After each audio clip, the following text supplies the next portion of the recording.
Good morning, folks. We've got 3 looks at global scale weather today. We learn a bit about tiny stars and tiny planetesimals, and we tally another on the list of early monsters of the cosmos. We're starting, as always, over at spaceweathernews.com, and we find the last day on our star was largely inactive. The dark coronal hole patches are crossing central heliographic longitudes with their intensified solar wind, still about 2 days away from Earth. Now, as we wait, the solar wind is currently riding through calm waters, settling in fully quiet ambient stream range, leaving the magnetosphere kind of bored without much to do with itself. So let's look at the 2 maps released with the January Global Climate Report. Toggling back and forth, in one of these charts, the Arctic region looks absolutely ridiculous. It's Alaska versus Russia, with the rest of the world just sort of watching and waiting to see what happens. Meanwhile, the other graphic shows a bit more realistic global map with considerably more red tint than blue. It was an above-average month in terms of global temperature for most areas, even if some of the cold events that did sneak through were utterly brutal. Up next, this was the top story on the Weather Channel overnight. Both polar regions are up this year in ice compared to last year, but in the north, the jump made for the largest coverage in a decade. Looking quickly at the global water temperatures, the pink you can pick out as the hottest water and where the tropical cyclone activity is most likely for the coming weeks. Makes sense with the season. And now here's what the temperature anomaly graphic looks like. Instead of pure hot and cold, this looks at how high or low compared to average the waters are.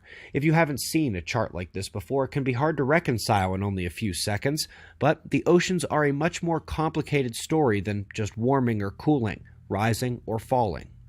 Up next, geez, you two, can you just behave and not make me share something negative about one of your universities every single week? From a Harvard nanoscientist arrested for taking Chinese money and who had ties to Wuhan, by the way, we are now taking a buckshot approach at the larger university level. The problem spreads far beyond Harvard and Yale, as you'll find out if you read the piece, making one step back and question the influences on these academic systems. Up next, they found a very rare thing, but which likely isn't a rare thing at all. 2 very tiny brown dwarfs, so faint we can barely see them, just 73 light-years away. Take us 1% across the galaxy and forget about it. We're missing 99%. But just as fascinating is a 340-plus AU separation of this binary pair. This is a critical component of astronomy that has barely begun to be realized. Most stars are tethered, even if its partner is very, very far away.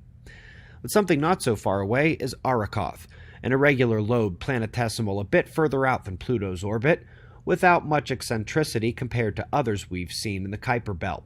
They have now determined not only its shape, but its motion, given that New Horizons has passed Pluto and shot right out towards this object. Perfect vantage point. It was a slow merger, they say, between similarly oriented objects in terms of polar axis, indicating they formed of the same spinning cloud of coalescing material that formed the solar system. I would like to remind everyone, however, that Venus spins the wrong way, and that puts a nice kink into that we all spin together paradigm. Up next, quick cosmology lesson. A radio galaxy is a powerful distant galaxy, blasting out north and south as we see it with the cosmic jet. A quasar is the exact same thing, but tilted slightly towards us. A blazar, again, is the exact same thing, but its active galactic nucleus is actually pointed right at us. For this reason, the naming distinction is dancing over the horizon somewhere between Codswallop and Candyland, but finding these objects in deep space is so very critical.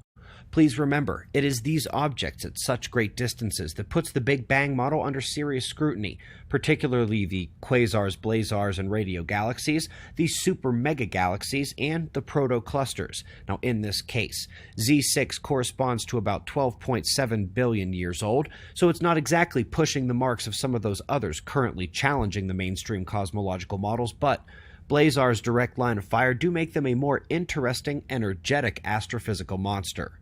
We greatly appreciate your support. Provided my kids are sane and we don't have baby number 3 at some point today, a special video is coming. If not tonight, then tomorrow. And just a reminder that little Adam is due to join Kira, Noah, Catherine, and I any day now here. We appreciate your understanding if there are any interruptions to the normal schedule. We've got wind map forecasts and shots of our star to close, and of course, we'll do this all again tomorrow, right here, but right now it's 4:20 a.m. in the new Valley of the Sun. Eyes open, no fear. Be safe, everyone.